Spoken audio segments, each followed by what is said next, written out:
प्रेमियों, जब घर में कोई श्री राम की पूजा नहीं कर रहा, अपने घर में मंदिर बने उनमें नहीं कोई जा रहा, तो ये अयोध्या कौन जाएगा?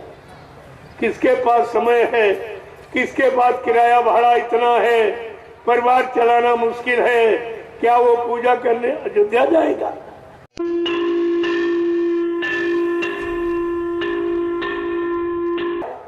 जिसने भारत मां सताई, जिसने इसकी करी लुटाई, कौन कौन लोग हैं लूटने वाले? नेता, मंत्री और अधिकारी, इनको जान बचाना होगा भारी। अब ये क्या करेंगे? ये छोड़कर मैदान भगेंगे, अपने अपने घरों में छिपेंगे, लेकिन महापुरुष क्या करेगा? ढूंढ ढूंढ कर बदला लेगा, सब हिसाब चुकता कर देगा।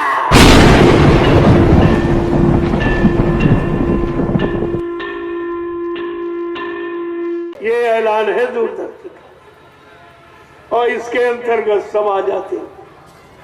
फिर तुम अलग अलग ही झंडा क्यों घूम रहे? यही तुम्हारी कमजोरी है। अगर ये सब इकट्ठे हो जाए एक मंच पर, तो हिंदुस्तान में कोई माई का लाल नहीं है जो तुम्हारी जेब को काट सके। तुम्हारी विजय निश्चित है।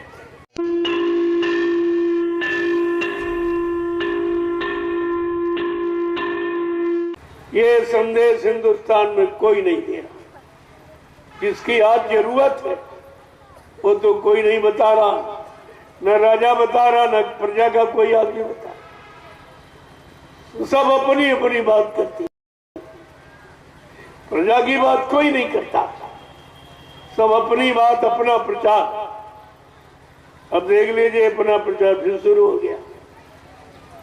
70 साल की आजादी, 14 पंचवर्षीय योजनाएं बताकर अभी ये छक नहीं पाए, इनका दिल भर नहीं पाया, तो फिर अभी वही शुरू कर दिया कि इनको कहना है, करना तो है नहीं, कहने में कोई खर्चा नहीं है और मुंह पर कोई टैक्स लगा नहीं है। जो मनमानी चाहे वो बक दो, कह दो। अगर इस पर टैक्स लगा दिया जाए कि अगर तुम्हारी मुंह की निकली बात सिद्ध न हुई, अच्छी न हुई, लोगों को लाभ दिलाने वाले न हुई, सुख शांति दिलाने वाली नहीं हुई, तो आप पर टैक्स लगेगा। तो ये फिर बोलना बंद कर दी, फिर ये नहीं बोलेंगे। न धर्मनीति का बोलेगा, नहीं राजनीति का, कोई नहीं बोलेगा। अगर मुंह पर लगाम लगा दी जाए, कंट्रोल नियंत्रण कर दिया जाए, इस पर टैक्स और दंड यानी लगा दिया जाए, तो ये कल से बोलना बंद कर, कुछ नहीं बोलेंगे। इनके पास बोलने का विषय ही नहीं है। वही बोले हैं झूठ जो बोलते हैं, हम ये करेंगे, हम ये करेंगे, वो करेंगे। अरे भाई, कब करोगे? कौन सी तारीख तुमने निश्चित की काम करने की? अभी तक वो तारीख तो आई नहीं है। 70 साल आजादी के निकल गए, 14 पंचवर्षीय योजनाएं निकल गई, अभी तो वो तारीख आई नहीं जो तुम हर पंचवर्षीय में कहते हो ये करेंगे, ये करेंगे, ये देंगे, वो देंगे। ये सब कब करोगे? कोई तारीख नहीं। और भारत की जनता अनबूझ है बेचारी, वो पूछती नहीं कि भाई तुम इतने साल से कह रहे हो, कहने वाला काम तुम्हारा खत्म हुआ कि नहीं, और करने वाला काम कब आएगा? ये करने वाला समय कब आएगा? ये भारत की जनता को पूछना चाहिए। चाहे कोई महात्मा हो, चाहे नेता हो, मैं दोनों की बात करता हूं। और दोनों को चाहिए अपने अपने कर्म कर्तव्य पर आ जाओ, नहीं कुदरत भारी मार लगाएगी, उससे आप बच नहीं सकते हो। वहां तुम्हारी घूस रिश्वत चलने वाली नहीं है, वहां तुम्हारा अनुपद ये कुछ नहीं माना जाएगा। वहां तो सीधे सजा, कर्म की सजा, ये सीधा सिद्धांत है। क्योंकि भगवान राम ने जब राजा दशरथ थे, एक हत्या धोखे में हो गई भक्त श्रवण कुमार की, तो कहा कि आपको दंड मिलेगा। लोगों के नहीं भाई, आपके पिताजी हैं, धोखे में हो गया अपराध में तो देखो नहीं, सिद्धांत के आगे कोई रिश्ता नाता नहीं, कोई छोटा बड़ा गरीब अमीर नहीं होता। सिद्धांत तो अपना कभी समझौता करता ही नहीं। भगवान राम ने कहा भाई मेरा सिद्धांत है कि कर्म है प्रधान ने विश्व रचीरा का, और जो जस करी ये सो तस फल चाखा। कहा मैंने कर्मों के आधार पर विश्व की रचना की, जो जैसा कर्म करेगा मैं वैसा इसको फल दूंगा।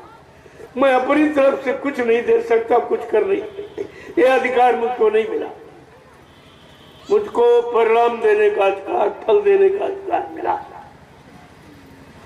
आगे और कह रहे हैं कि काल ने भी मैं तिन कर भ्राता, और सुबह आंसू मैं कर्म फल दाता। कहते मैं महाकाल के हुक्म से इस काल नगरी में आया हूं, काल देश की बिगड़ी व्यवस्था को ठीक करने के लिए। बस का मेरा इतना ही था, जो लोगों ने व्यवस्था बिगाड़ दी है, धर्म की, कर्म की, मानवता, इंसानियत की, प्रेम प्यार मोहब्बत, सेवा दया, सदाचार, परमात्मा की यादगार की, माँ बहन बेटी बहू की परख पहचान की, ये व्यवस्था बिगाड़ दी। मैं इस व्यवस्था को ठीक करने आया हूं।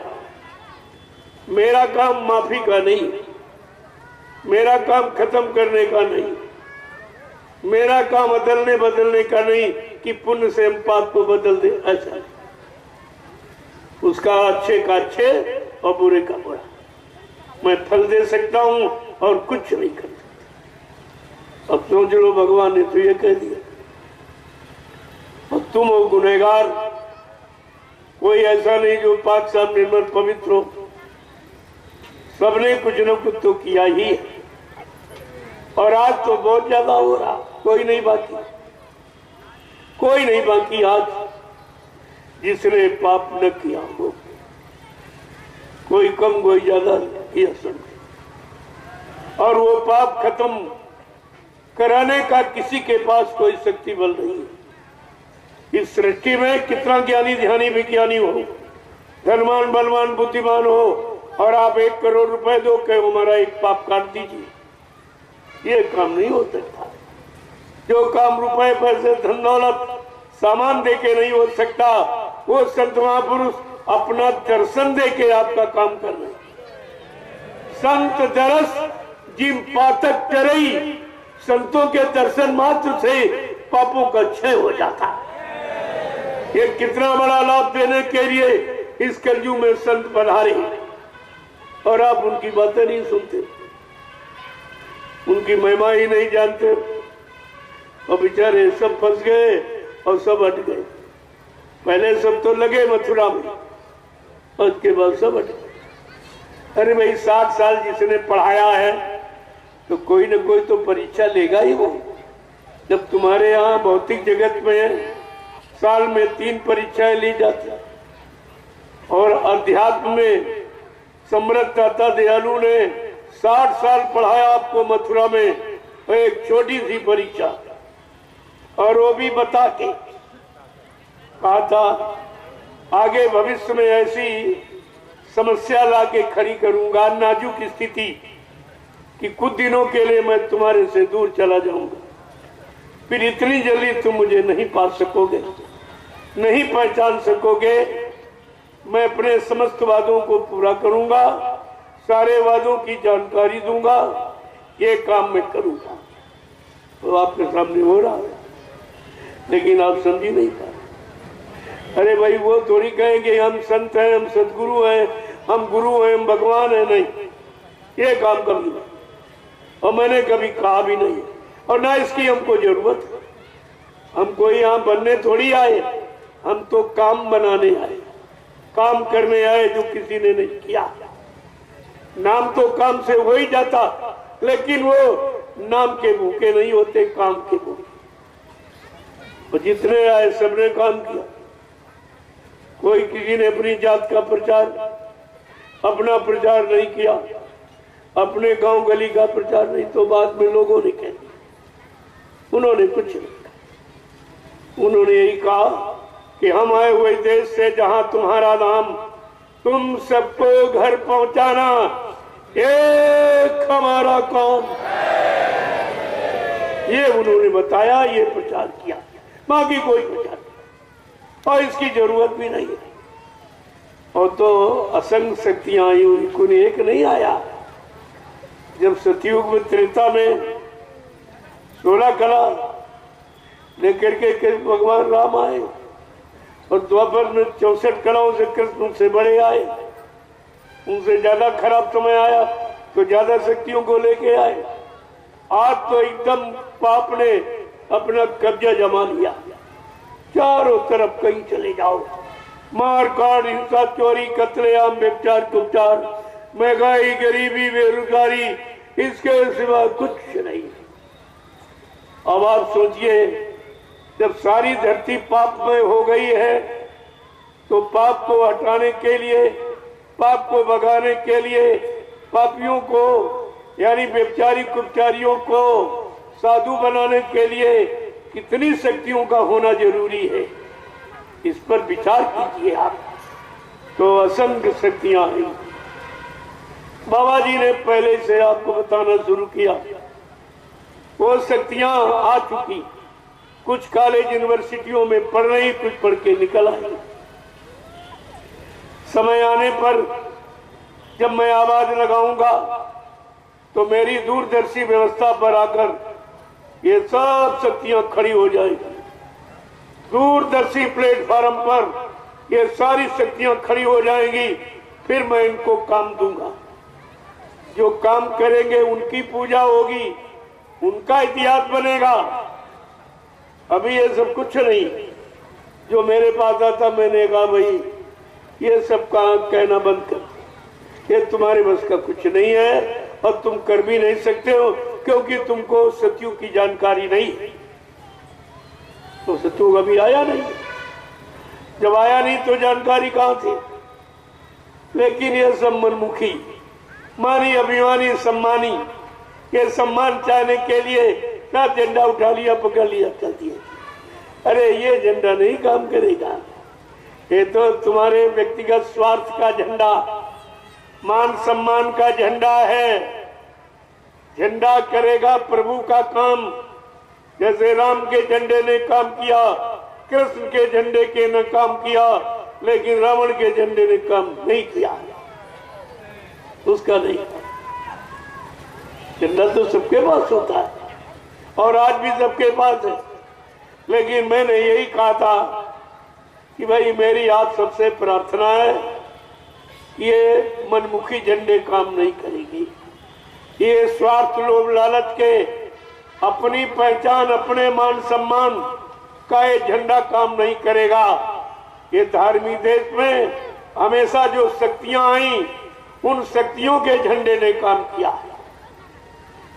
आज जय गुरुदेव प्रभु नाम की शक्ति आई हुई है, इसलिए जय गुरुदेव प्रभु नाम का झंडा काम करेगा, इंसानों के नाम का झंडा काम नहीं करेगा। ये आप समझ लीजिए मोटी बात, और इसलिए इनको चुपचाप रख दो। बाबा जी ने कितने पहले इशारा किया था कि अभी तो संत महात्मा बता रहे, समझा रहे, सब तरह से माफी भी दिला रहे। अगर तुमने बाबा जी की बात न मानी, उन पर भी उनके वचनों पर विश्वास न किया, तो ये कुदरत है तैयार खड़ी, आगे मुसीबत बड़ी। कुदरत अपना काम करने जा रही है। कुदरत के एक थप्पड़ लप्पड़ में 20 करोड़ का वारा न्यारा सेकेंडों में हो जाएगा। और जितने जिम्मेदार ये सब अपने आप को कह रहे, झंडे लिए घूम रहे, ये अपने अपने झंडों को उतार कर रख देंगे और तुम्हारे जय गुरुदेव प्रभु नाम के झंडे के नीचे अगर ना आ जाए तो इस बाबा को बाबा मत कहना। ये गुरु की कितनी बड़ी सच्चाई थी, आपने अपने गुरु की सच्चाई को पानी में फेंक दिया। अब तुम दर दर की ठोकरें खा रहे हो, कभी इसका झंडा पकड़ा, कभी उसका झंडा, दूसरे के झंडों को पकड़कर मरीज बनकर जिंदाबाद मुर्दाबाद बोल रहे हो। तुमको भगवान ने बुद्धि नहीं दी है, तुम्हारा कोई झंडा नहीं बनाया। इस भारत की जनता का कोई झंडा नहीं और भारत की जनता का कोई संगठन नहीं, और जब तक ये नहीं होगा तब तक भारत की जनता को सुकून, शांति और न्याय, सुरक्षा, रोजी रोटी की व्यवस्था कोई नहीं कर सकता। मैं डंके की चोट पर कह रहा हूं, कोई नहीं कर सकता। ये तो आपको मानना पड़ेगा।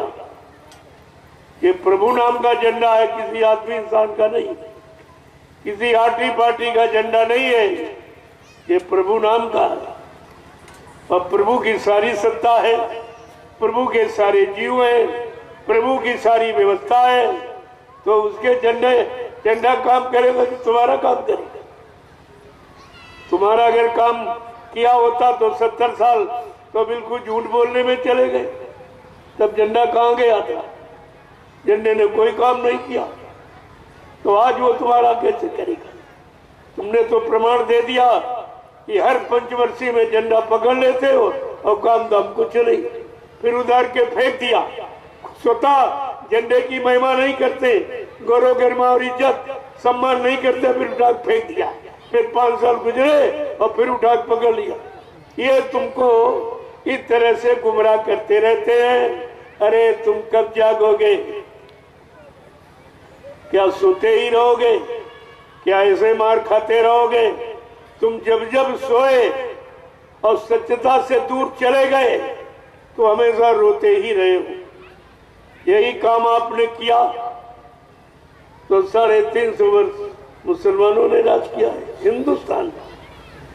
हिंदुओं के स्थान पर मुसलमानों ने राज किया और तुम फिर सो गए तो 250 वर्ष अंग्रेजों ने तुम्हारे पर राज किया और तुम फिर सो गए हो तो 70 साल से ये तुम पर राज कर रहे। लेकिन उनका शासन तब भी अच्छा था, तब भी उनका अच्छा था। वो किसी का धर्म नहीं बिगाड़ते थे, किसी को दुख तकलीफ देने का काम नहीं करते थे, जनता को खुशहाल रखते थे, तभी तो इतने दिन राज किया। लेकिन तुम्हारे लोगों ने क्या किया? जिस स्वराज्य को तुम्हारे ही लोग नहीं रख पाए, अब तो कोई विदेशी नहीं है, अब तो सब स्वदेशी हो। फिर तुम्हारे देश का काम क्यों नहीं हो रहा? तुम्हारे देश का काम क्यों नहीं हो रहा? समाज का, परिवारों में रहने वाले इंसानों का काम क्यों नहीं हो रहा? इस पर आपको विचार करना चाहिए। हमको कुछ नहीं चाहिए, ना हम कोई राष्ट्रपति प्रधानमंत्री बनने की इच्छा रखते हैं, ना कोई पद, क्योंकि ये सबसे बड़ी गंदगी है। ये तो नरकों में जाने का सीधा रास्ता है, ये नरकों में जाने। तब से राज्य और राज्य से नरका। तपस्या की होगी तो राजा बन गए हो, अब राजभोग वो भी दुरुपयोग कर रहे हो, यानी मतलब राजकोष का दुरुपयोग, राष्ट्रीय संपत्ति का दुरुपयोग, तो नरक में जाने का सीधा रास्ता है। इसे कोई रोक नहीं सकता। ये तो रास्ता आप तय कर रहे हो और उसी तरफ जा रहे हो, और फिर भी महात्मा आपको जानकारी दे रहे हैं। मैं कोई निंदा, आलोचना, बुराई के दृष्टिकोण से नहीं कह रहा हूं, मैं तो सत्यता के दृष्टिकोण से कि सत्य क्या है, सुख शांति पाने का रास्ता क्या, नरकों से छुटकारा मिल जाए, 4 खान 84 लाख नरकों से मुक्ति मिल जाए, वो दिलाने के लिए संत महापुरुष खड़े हैं और अपना संदेश प्रसारित कर रहे हैं। अगर आपको इससे मुक्ति पाना तो आ जाइए, दरबार खुला।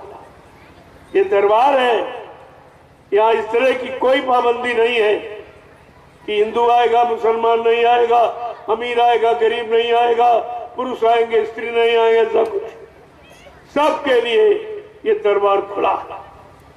दरबार में सच्चे सतगुरु के दुख दर्द मिटाए जाते हैं, दुनिया के सताए लोग जहां सीने से लगाए जाते।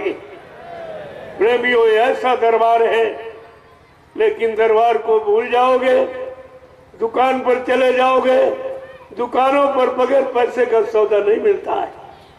इतना तो ध्यान आपको रखना ही चाहिए। किसी दुकान पर चले जाओ, कोई धार्मिक दुकान लगाए हो, चले जाओ, बगैर पैसे का वहां सौदा नहीं मिलता।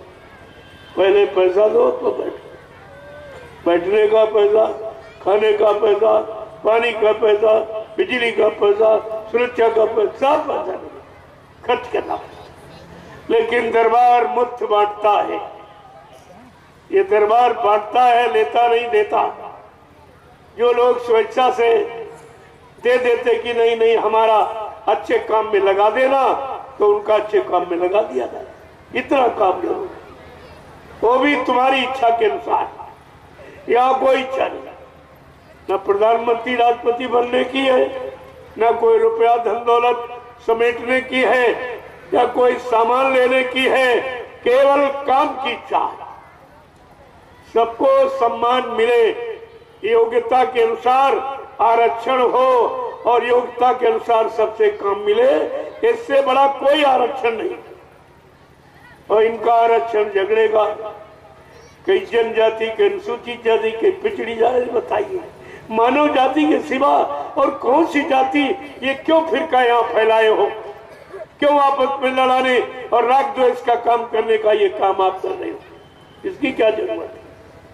सीधे आरक्षण रखो, योग्यता के अनुसार काम, किसी जाति का हो, गरीब अमीर हो, हिंदू मुसलमान कोई हो, अगर योग्य है तो योग्यता के अनुसार उसको काम मिलना चाहिए। ये है सच्चा मानव आरक्षण। लेकिन ये इसको नहीं पसंद करते।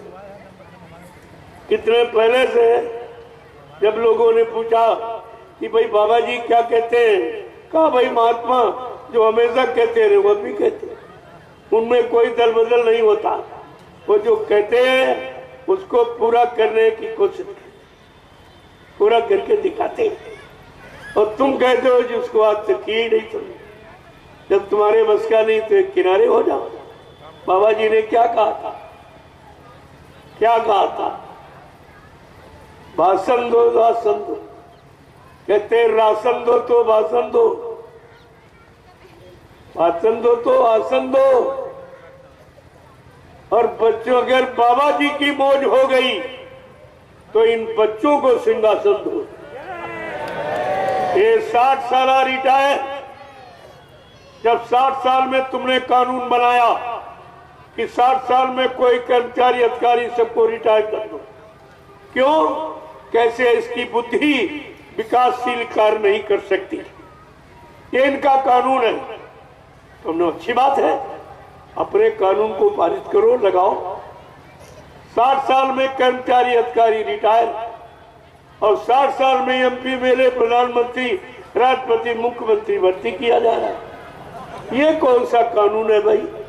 अरे प्रजातंत्र है, प्रजातंत्र में राजा प्रजा समान, कानून सबके लिए समान है, चाहे राजा हो चाहे प्रजा हो, उसको कहते हैं प्रजातंत्र। लेकिन कानून तो ऐसा नहीं है, कानून लागू नहीं है, कोई कहता भी नहीं। और तुम्हारे हाथ में अधिकार है कानून को बदलने का, लेकिन तुम अपना पदकार प्रयोग नहीं करते हो। 5 साल के बाद तुम्हें मौका मिलता है कि कानून बदलो, व्यवस्था बदलो। व्यवस्था करने वाला अगर झूठ बोलता है, वादा खिलाफी करता है, लड़ाई झगड़े पैदा करता है, पारस्परिक प्रेम प्यार मोहब्बत खत्म करता है, तो ऐसे के तुरंत निकाल के बाहर कर दो। ये अधिकार है प्रजा को भारत। लेकिन आप ये कभी नहीं करते, कभी करते ही नहीं, और नहीं करते तो मार खाते हो। एक दिन की गलती 5 साल की सजा भोगते हो, तो वो एक दिन कितना महत्वपूर्ण है, कितना सोचने समझने का है, कितना सही सच्चा निर्णय लेने का। लेकिन तुम कुछ नहीं करते हो, तुम दलालों के हाथ फंसे पड़े हो और दलालों के कहने पर और मत स्वेच्छा से अपना काम करो। तुमको अपनी इच्छा का मतदान करना ही आता है। करने नहीं देते, जबरदस्ती छीन लेते। कोई दारू पिला के छीन रहा, कोई मुर्गा मीट खा के छीन रहा, कोई पैसे बांट रहा, कोई साइकिल बांट रहा, कोई मशीन बांट रहा, कोई धोती साड़ी बांट रहा। क्या एक दिन के बांटने पर तुम्हारा 5 साल सुखमय बीतेगा? तुम इतना भूल जाते हो। इतनी जल्दी तुम्हारी बुद्धि यानी भुला देती है कि आप समझ ही नहीं पाते हो कि एक दिन में तुमको खराब कर रहा कि अच्छा। चुनाव में 3 महीने प्रचार चलेगा, होटलों पर सब खुला है, चाहे जितनी दारू पियो, चाहे जितना मीट मुर्गा जो चाहे वो खाओ, लेकिन प्रचार करूंगा। और तुम लालच में करते रहते हो। 3-4 महीने प्रचार चला और 3-4 महीने में तुम पक्के हो गए, सीख गए, पक्के दारूबाज बन गए। शराब, अब शराब कबाब के बगैर तुम अब रह नहीं पा रहे, क्योंकि 3-4 महीने में तुमने आदत खराब कर दी। और जिन्होंने आदत खराब की उन्होंने परिचय दिया कि हम तुमको यही करेंगे, तुम्हारे साथ तुम्हारी बुद्धि को खराब करेंगे शराब पिलाकर, तुम्हारे शरीर में बीमारियां पैदा करेंगे दारू मुर्गा मीट खिलाकर। उन्होंने तो पहले परिचय दे दिया, अगर मैं बन गए तो हम यही करेंगे, शराब के ठेके खुलवाएंगे, मुर्गा मीट कटवाएंगे और ये बिकवाएंगे और तुमको खिलाएंगे। ये तो परिचय वो पहले ही दे देते प्रचार के पहले। क्या तुम्हारी बुद्धि इस पर काम नहीं करती? क्या तुम पढ़ लिख कर डीएम एसपी एसएसपी बन गए? तुम भी किसी काश्तकार किसान के बच्चे हो, तुमको अपनी हैसियत भूल दी, तुमने भुला दी कि हमारे पिता ने खेती करके हमको कितनी मेहनत से पढ़ा लिखाया कि देश का समाज का काम करेंगे और देश समाज को सुख शांति देंगे। और जब अधिकारी बन गए तो अधिकार भूल गया, माँ बाप की मेहनत भूल गई, कैसे उन्होंने तुम्हें पढ़ाया, कैसे इस योग्य बनाया, आज तुम सेवा में रत, लेकिन सब भूल गए। स्वार्थ लोभ लालच में सब बिक गए। कोई सत्य और न्याय पर कहने और चलने के लिए तैयार नहीं है, तो देश का भला कैसे होगा?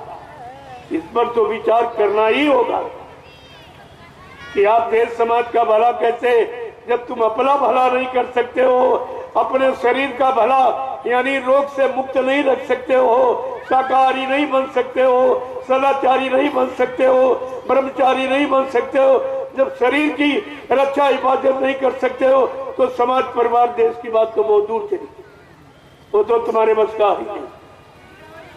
आज यही हो रहा है और आगे अगर चुनाव हुआ तो सब आंसू बातें नजर आओगे, कुछ नहीं बचेगा।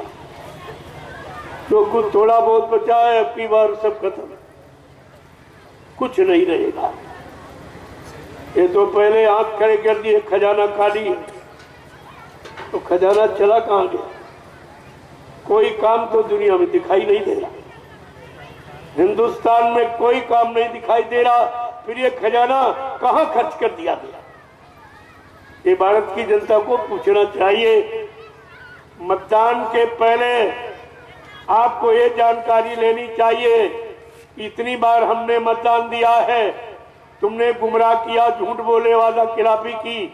अब ये बताओ, जो तुम कह रहे हो राष्ट्रीय कोष खाली है, कहां से पेंशन दी जाए, कहां से तनख्वाह दी जाए, यानी मतलब ये सब काम जो तुमने खत्म कर दिया है, आखिरकार राष्ट्रीय कोष का धन कहां गया? ये तुम्हें बताना पड़ेगा। आगे वो समय आ रहा, ऐसी महान शक्ति ने हिंदुस्तान में जन्म ले लिया है जो ये सब काम करके दिखाएगी। जिसने भारत मां सताई, जिसने इसकी कड़ी लुटाई, कौन कौन?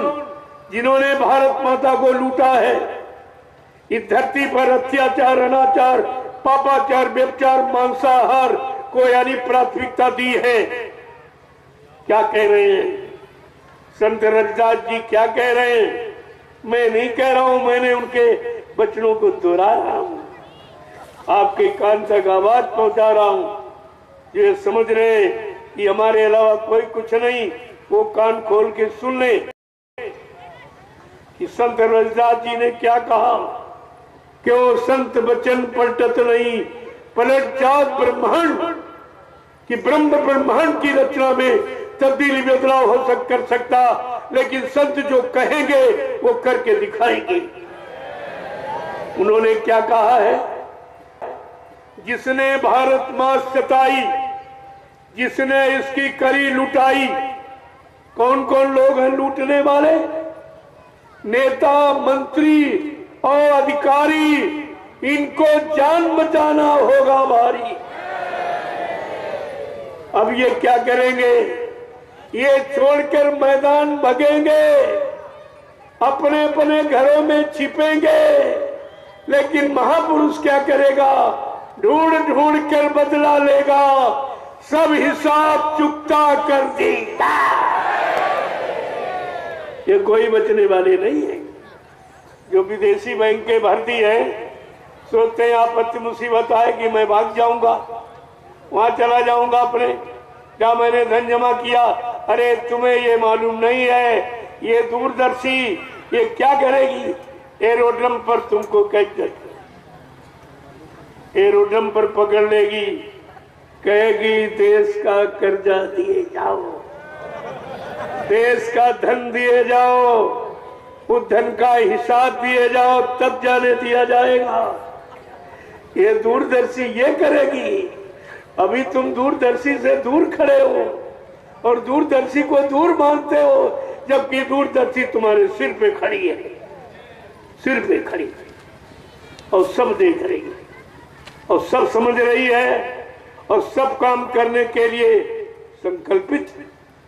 संकल्प लिया है। दूरदर्शी आएगी, धरा पर सतयुग आएगी, दूरदर्शी का ऐलान, स्वर्ग बनेगा हिंदुस्तान, दूरदर्शी का पैगाम हर बच्चे को देगी काम। दूरदर्शी आएगी, माँ बहनों की लात बचाएगी। दूरदर्शी का संकेत 100 मन बीघा देंगे खेत, और दूरदर्शी का उद्देश्य विश्व गुरु हो भारत दे। ये ऐलान है दूरदर्शी का, और इसके अंतर्गत सब आ जाते हैं। फिर तुम अलग अलग झंडा क्यों घूम रहे? यही तुम्हारी कमजोरी है। अगर ये सब इकट्ठे हो जाए एक मंच पर, तो हिंदुस्तान में कोई माई का लाल नहीं है जो तुम्हारी जेब को काट दे। तुम्हारी विजय निश्चित है। लेकिन ऐसे फुटकर मारे जाओगे, सताए जाओगे, रोते रहोगे, कोई काम नहीं होगा। विक्टर में कोई काम नहीं होता है, काम होता है संगठन में। और बाबा जी ने 3 संगठन बनाए तुम्हारे हित के, तुम्हारे भले, तुम्हारी सुख शांति, न्याय, सुरक्षा, रोजी रोटी पाने के लिए। पहला है जय गुरुदेव धर्म प्रचारक संस्था संगठन, दूसरा है दूरदर्शी संगठन, तीसरा है भूम ज्योतक खेतिहर काश्तकार संगठन। क्यों? हमारा देश कृषि प्रधान देश है, कृषि प्रधान देश, 80% काश्तकार। भूम ज्योतक जमीन को जोतकर पैसा पैदा करने वाले, चाहे वो ट्रक चालक हो और चाहे बस चालक, वो भी भूम ज्योतक है। उसको भी प्रति किलोमीटर जमीन भूमि तय करके ही किराया भाड़ा मिलता है, वो भी भूम ज्योतक है। अभी तुम्हें पता नहीं कि भूम ज्योतक किसे कहते हैं, कौन कौन भूम ज्योतक में आता।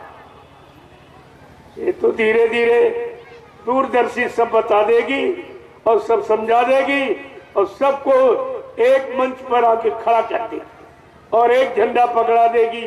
ये तुम्हारा झंडा है सुख शांति का, न्याय सुरक्षा, रोजी रोटी पाने का।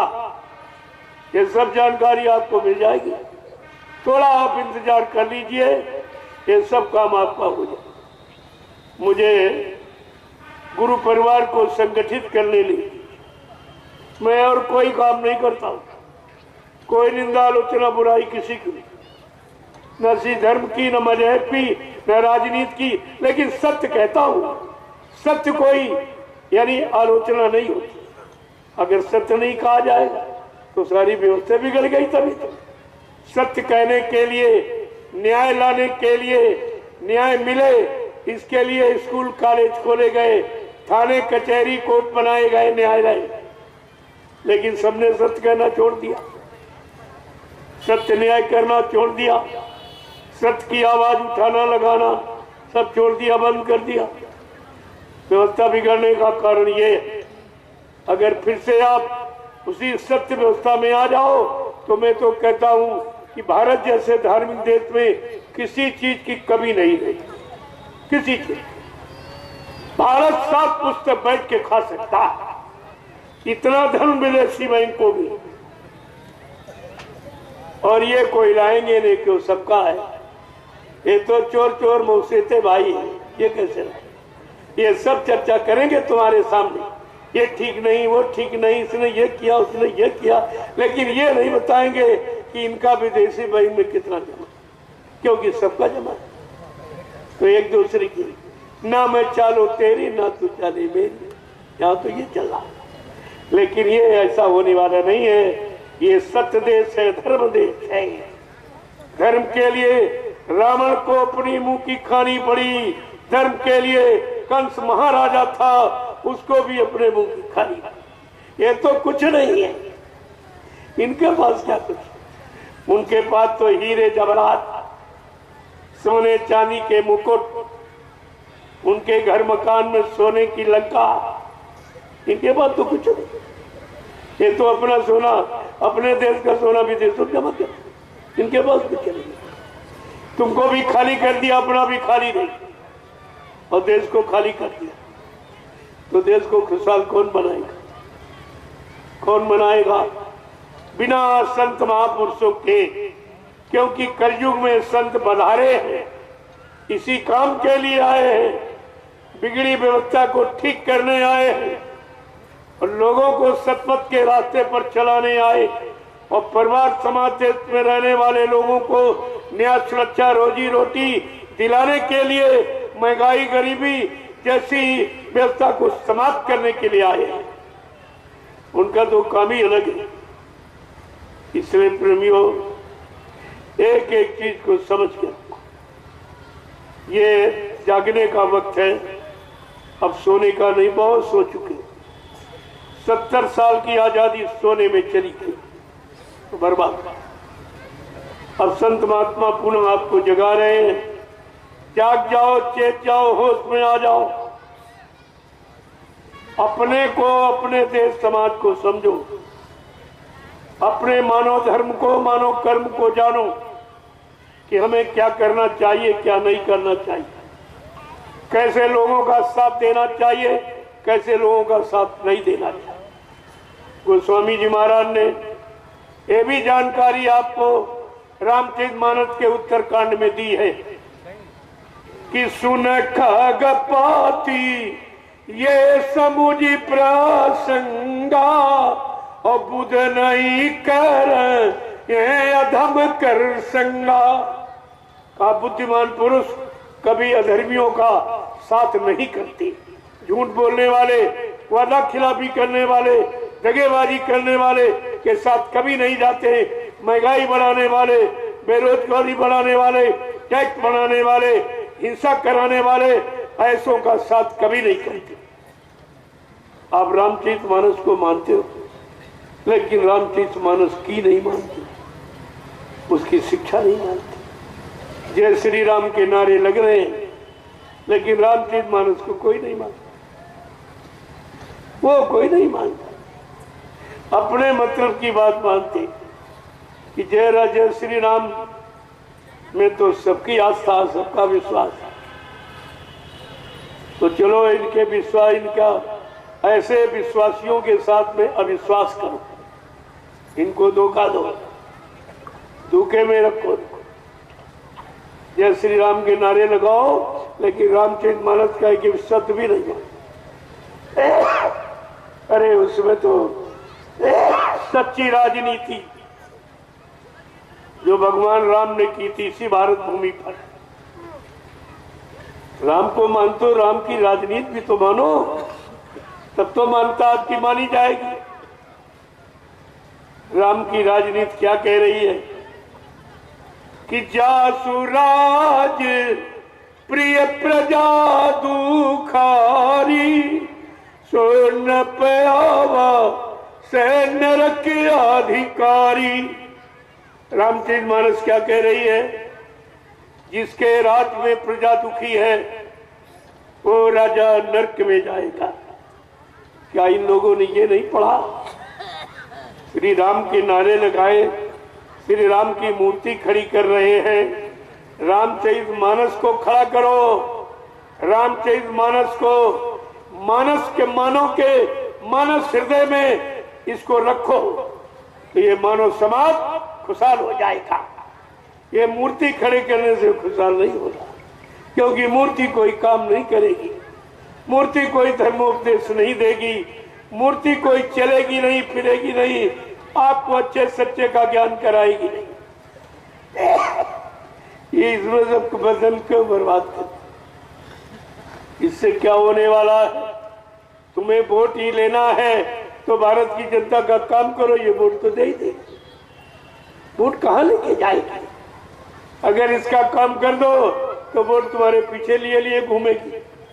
ये अरबों खरबों का धन ये गाड़ कर क्यों खराब करते? इससे क्या होने वाला? कुछ।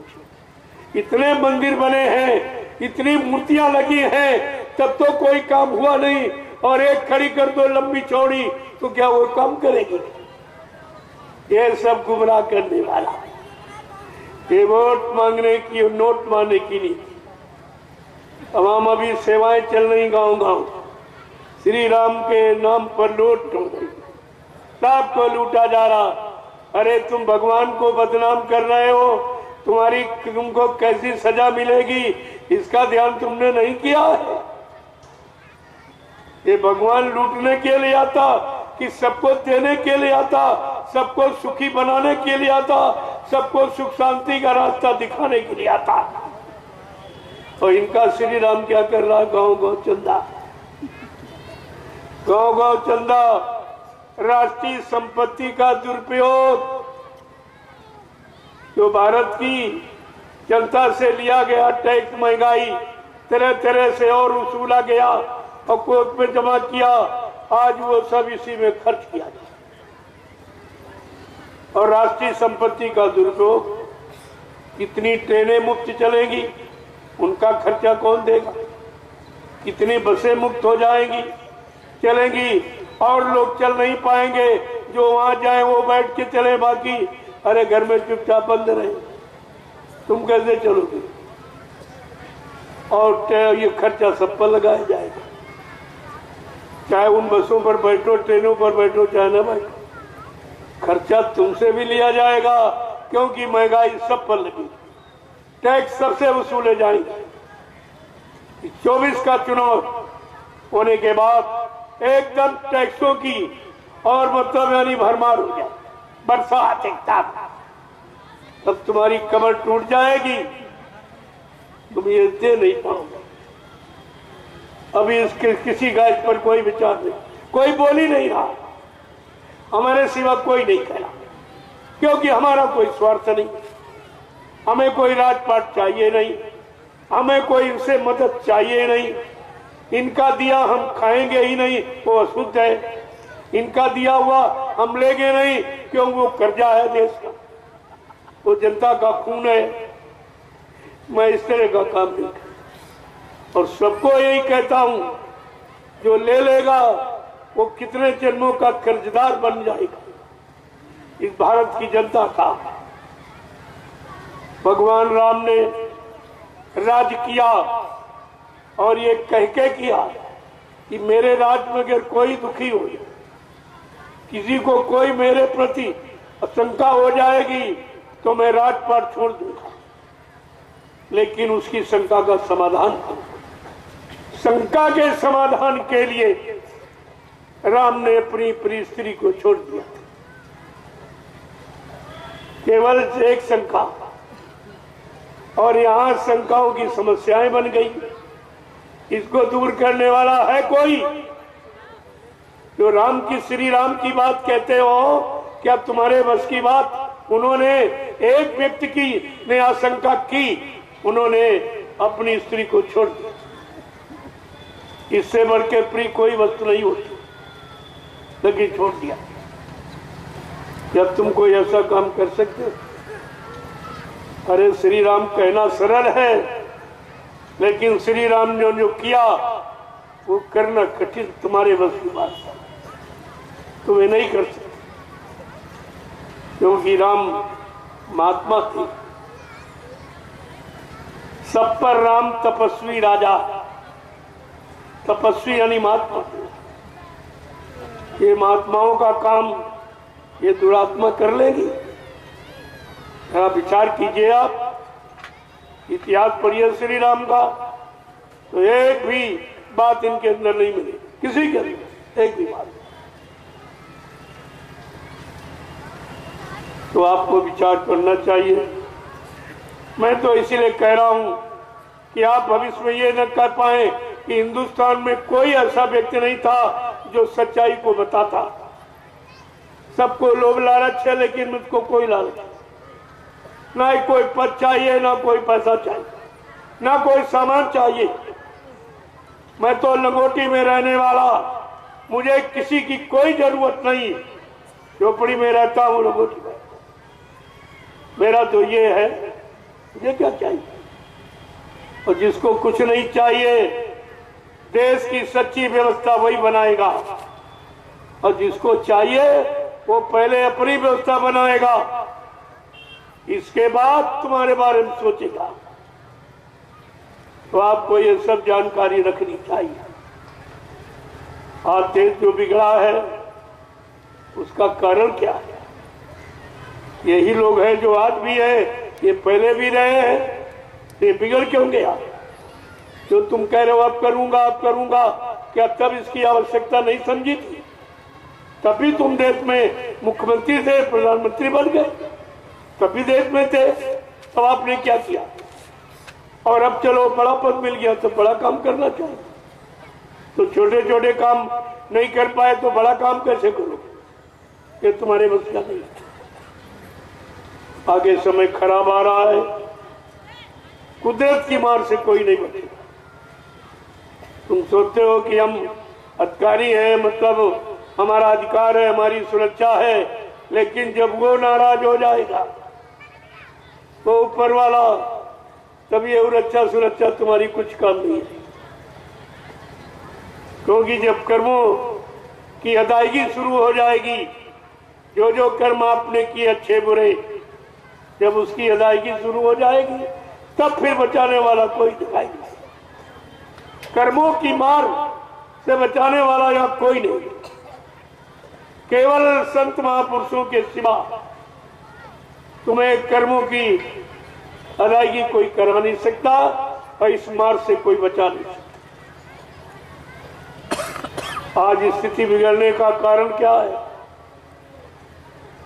ऐसी स्थिति बिगड़ गई कि धार्मिक देश होते हुए भी, धार्मिक व्यवस्था होते हुए भी, और जगह जगह धर्म की चर्चा और धार्मिक ये चिन्ह, जो मंदिर मंदिर मूर्तियां, ये भी धार्मिक चिन्ह है, लेकिन काम कुछ नहीं धर्म का। धर्म की जगह धर्म बढ़ रहा, पुण्य की जगह पाप बढ़ रहा, सत्य की जगह झूठ बढ़ रहा है, मानवता चले दानवता बढ़ रही, रहम और दया की जगह हिंसा मारकाट बढ़ रही। ये सब उल्टा क्यों हो रहा? सब उल्टा।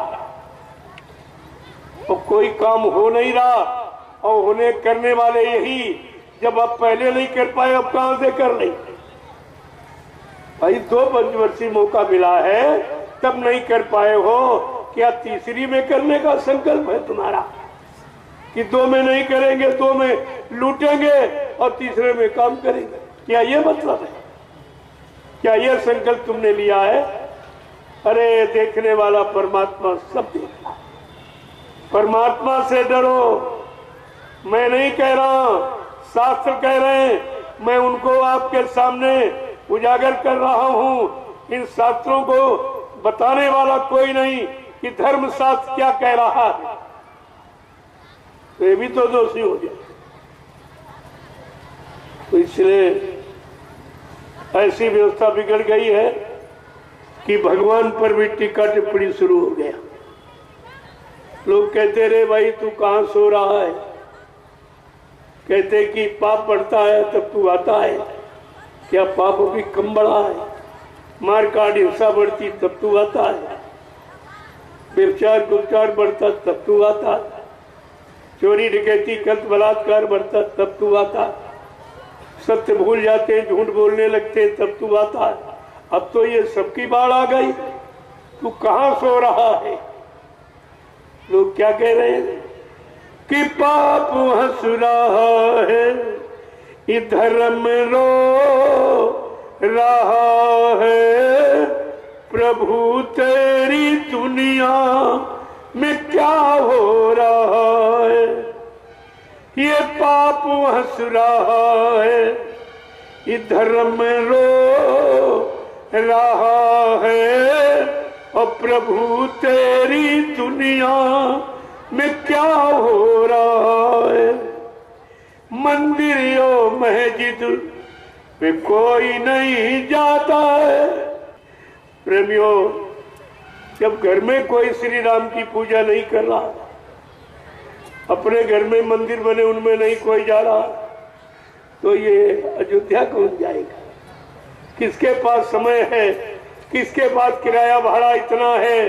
परिवार चलाना मुश्किल है, क्या वो पूजा करने अयोध्या जाएगा? अरे घर में नहीं पूजा की तो वहां जाएगा, और फिर वहां कितने दिन कर पाएगा? परिवार बाल बच्चे देखेगा कि नहीं? तो तुम्हें तो अपने मनुष्य मंदिर में पूजा करनी चाहिए। ये सच्चा मंदिर भगवान का बनाया। उन्होंने लिखा है कि क्षिति जाल पावक भुवन शरीरा, कहते स्थित जल पावक भुवन शरीरा, पंच तत्व या रचित शरीरा, जल पृथ्वी अग्नि वायु आकाश, 5 मसालों को मिलाकर विचित्र कारीगरी से भगवान ने इस मनुष्य मंदिर को तैयार किया। ये भगवान का बनाया और ईंट पत्थर वाला इंसान का बनाया। ये बताओ, वो परमात्मा तुम्हारे ईंट पत्थर वाले में आएगा कि अपने वाले में रहेगा? इतना भी नहीं है सोच पाए।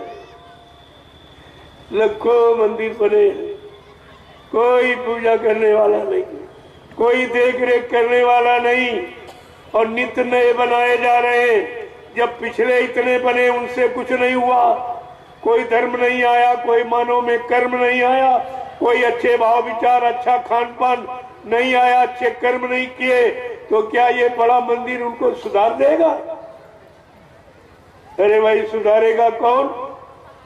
जो बोलता होगा, जिसके पास जबान है वो सुधारेगा।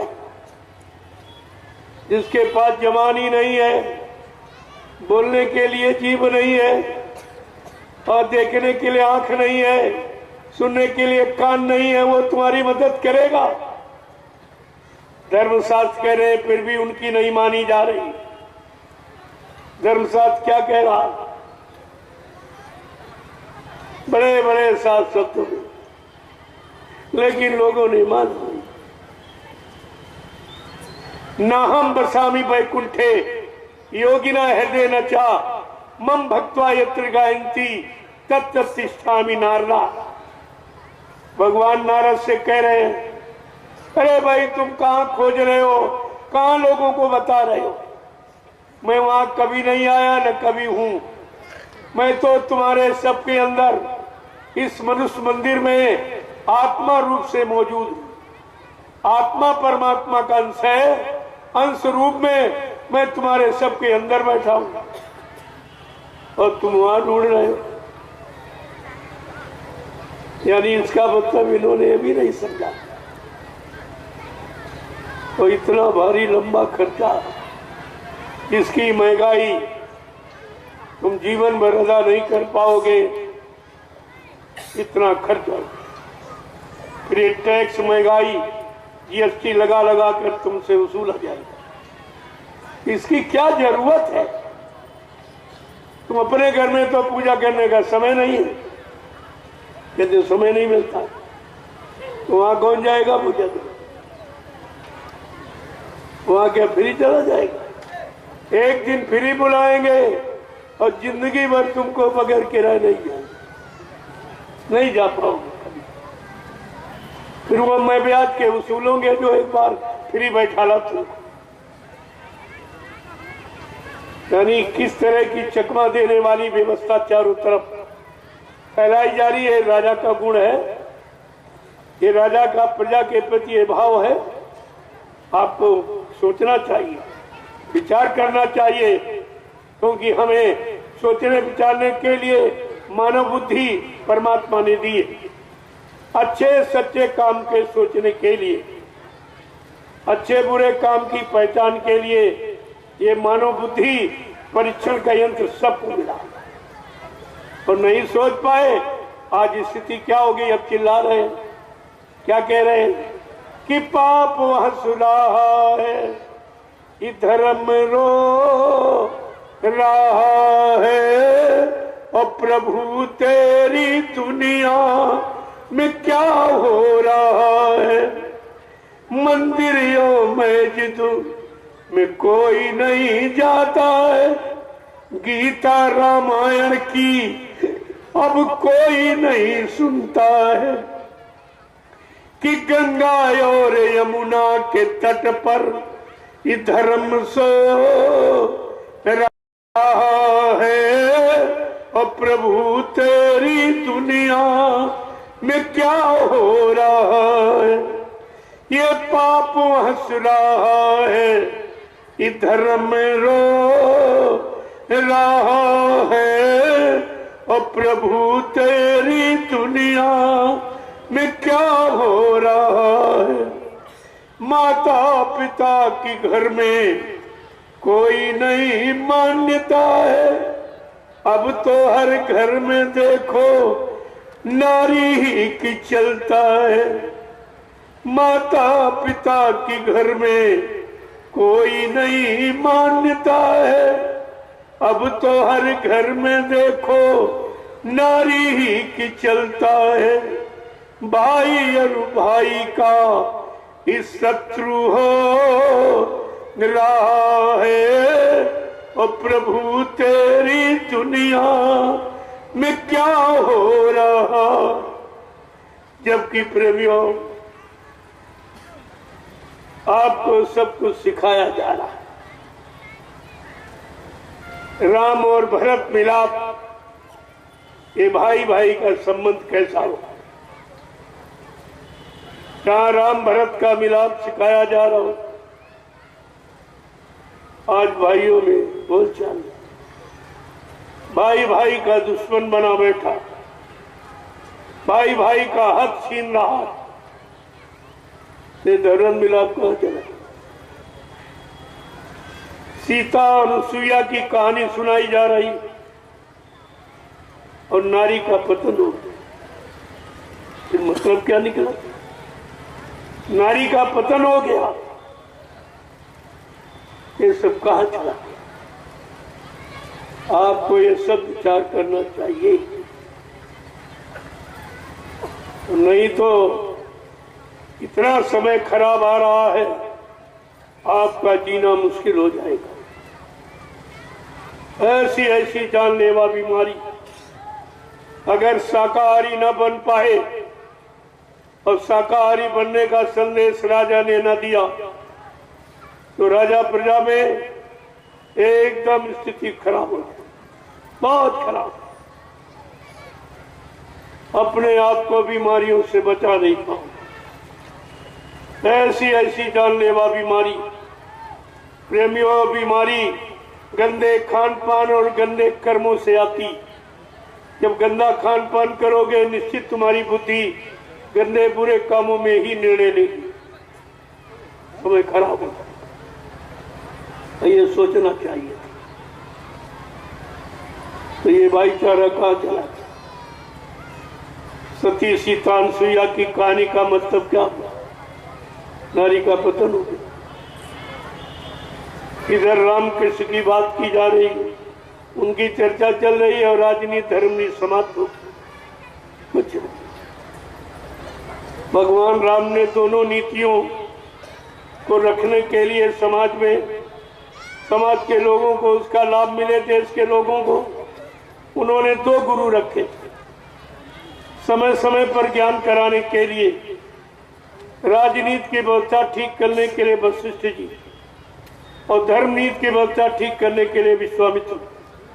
भगवान को 2 गुरुओं की जरूरत पड़ी और ये इंसान कहता गुरु कुछ नहीं। हाँ, ये सब निगुरे, कोई भी गुरु वाला सब निगुरे ही।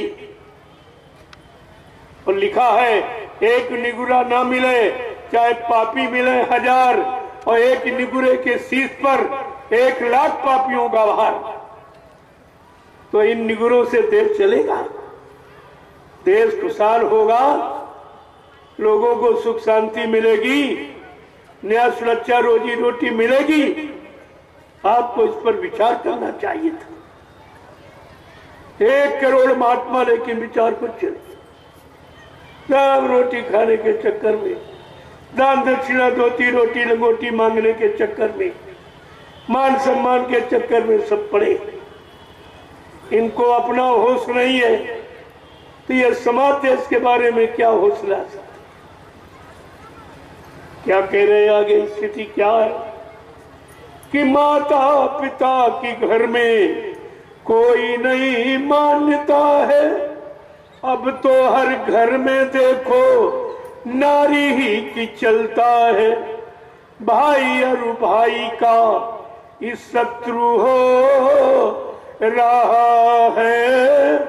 और प्रभु तेरी दुनिया में क्या हो रहा है? ये पाप हंस रहा है कि धर्म रो रहा है। और प्रभु तेरी दुनिया में क्या हो रहा है कि सत्यता न्याय पर अब कोई नहीं चलता है।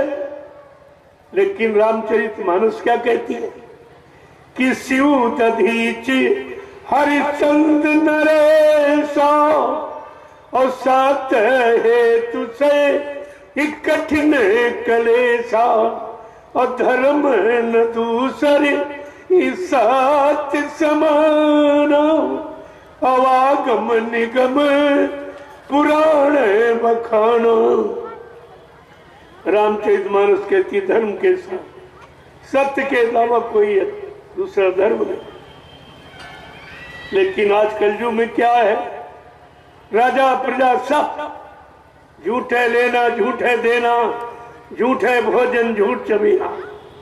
आज झूठ की राजनीति खड़ी करती बोल बोल कर सारी प्रजा को दुख में पहुंचा दिया। सुख शांति छीन ली, दुख में पहुंचा दिया। न्याय सुरक्षा छीन ली और कष्टों दुखों मुसीबतों में आपको डाल दिया। लेकिन विचार क्या नहीं कि सत्यता न्याय पर अब कोई नहीं चलता है। छोटी छोटी बातों में नरगंगा कसम खाता है। एक कौड़ी पर ईमान खो रहा है। और प्रभु तेरी दुनिया में क्या हो रहा है? ये पाप हंस रहा है, धर्म रो रहा है। और प्रभु तेरी दुनिया में क्या हो रहा? प्रेम से बोलो जय गुरुदेव। नाम किसका? प्रभु का प्यारा नाम।